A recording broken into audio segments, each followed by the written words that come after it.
Welcome to this lecture. In previous lecture, we have just studied about the effect of scaling on the mechanical domain, then an effect of scaling on electrostatic domain, magnetostatic domain, and in electrical domain. Now we will see the effect of scaling on thermal domain. If P is the heat transfer produced per unit time per unit volume, we can write this equation H into A into del T, that is equals to P into V, where T, del T, that is the temperature difference between the body and the ambient temperature. V and A are the volume and the surface area of the body. H is the heat transfer coefficient of convections. So we can write this equation like this: del T is equals to P V upon H into A. Or we can write del T is proportional to P upon H into L, because V is the volume and it is the surface area. So dividing this one, we will get this L. This L cube and this L square. Okay. This is width multiplied by height multiplied with the length, WHL, and this is width multiplied by height only. So the ratio of this one will get L. So we can write del T is proportional to P upon H into L. Thus, if we assume that P and H are same for the large body and the small body, the temperature of the body is proportional to its size, the temperature difference. Because of this one, the large animals, we can take the example, the large animal must increase their surface area to keep them cool, because they produce this heat. So to radiate the heat, they require the large area to produce, to make keep them cool. Because of this reason, we have seen that elephant have the large ears and the dinosaurs have the fins on their back to radiate the more and more heat there. And in case of we can take, but what about the whale ship? Whale fish it is living in the water, so it doesn't need any fins or anything else to radiate the heat, because it's living in the water. So for that whale, the value of this H, that is different. And what about the small creatures with the wings, for example the butterfly, all these? So they, in for that metabolism activities that will create the heat, that will increase to radiate, create more heat, so they can radiate the heat and they can make the balance of the temperature in their body. Next, the scaling in the fluid mechanics. In traditional fluid mechanics, for the large pipe, the velocity profile across the cross section of a fully developed flow is parabolic, with zero velocity at the pipe wall. Here, see here, this point here, the velocity is zero, and this is parabolic profile of the velocity of fluid.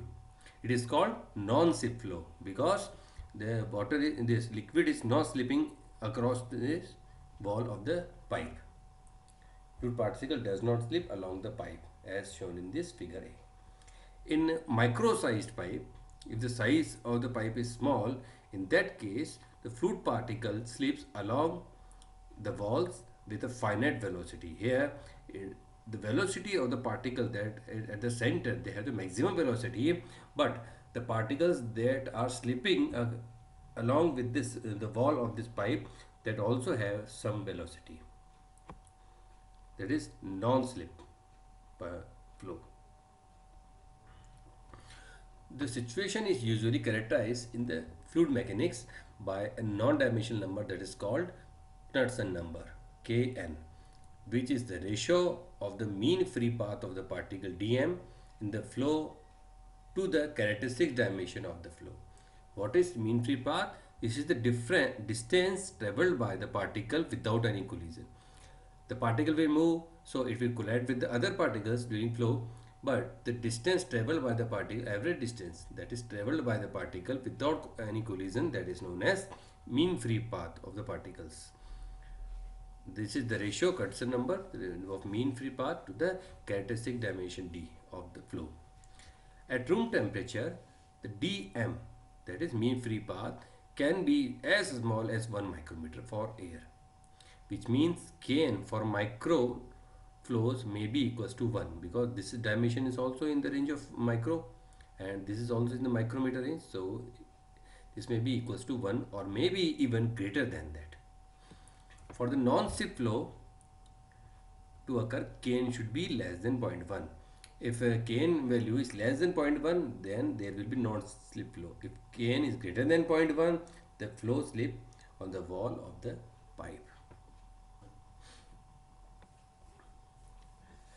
Next number that is important in fluid mechanics, that is known as Reynolds number. The ratio of the inertial force to the viscous force, that is Re equal to rho VL upon eta, where V is the velocity of the fluid, rho the fluid density, L is the characteristic length of the flow, and eta is the viscosity. This is the equation for formula for the Reynolds number. Here rho is constant, V is velocity of fluid, so we can write it as alpha into L in the form of length. L is the length of the pipe, here eta, that is the viscosity, so we see constant value for the fluid, so we can write it as it is. So we can say that Re, that is Reynolds number, that is proportional to L square of the length. This means Re is very small for the microflow. Low Re flow tends to be laminar, not turbulent. So if it's for the microfilm devices, the value of Re is very low. If we put two microfluids for the minimum turbulent, this. If we put two microflows next to each other, mixing them take a long time and happens over large distance. Hence, we have to resort to steering to make them fix faster and better. This is the reason for the microflows we need to steering them, otherwise they will not mix properly. Next, sailing fact on the fluid mechanics is with the pressure drop del P. We just consider this figure. The pressure drop del P over the length is L. Over this length, there is a drop in the pressure, that is del P. At the rate of volumetric flow of the fluid is became by this equation, Huygens Poiseuille law, Q equals to pi alpha 4 A4 into del P upon 8 mu L. This is the equation for the volumetric flow, rate of volumetric flow. It is given from the fluid mechanics. From this equation, we can see that Q is proportional to A raised to power 4. This is A raised to power 4, sorry. And we can see from this equation that if we reduce 10 in conduit, is this radius of this pipe is reduced by 10, we can say that volumetric flow will reduce by 10,000 times. So it is proportional to A raised to power 4 is the cross section area. If we will reduce the radius, the volumetric flow will be also reduced by the power of 4. Again, with if V average value is Q upon pi A square, volumetric flow divided by pi A square, by area, average flow. So we can write del P is equal to 8 into mu into L into Q. Instead of Q, we can write Q upon pi A square. So pi to pi cancel. So we have written this equation. This comes from this one again. So we can write the del P upon L, that is proportional to alpha square. A square, sorry. So we can see that the reduction of 10 times in the conduit pipe radius, that will lead to 1000 times increase in the pressure drop per unit length. The pressure drop per unit length will be increased by 1000 times if we reduce the size by 110 times. Actually, this should be 100 times only. It's the mistake here. Sorry for that. With the reduction in the 10 times in the conduit radius, the pressure drop that will be increased by 100 times. Okay. So next is the scaling in the biomedical phenomena. The miniaturization has the following advantage for the biomedical labs on chip, that is small sample volumes is required because the sensor size is very small. So small sample value can be sufficient to take the readings. A quick analysis because of small size, and the cost effectiveness because small amount of reagents and the power are required.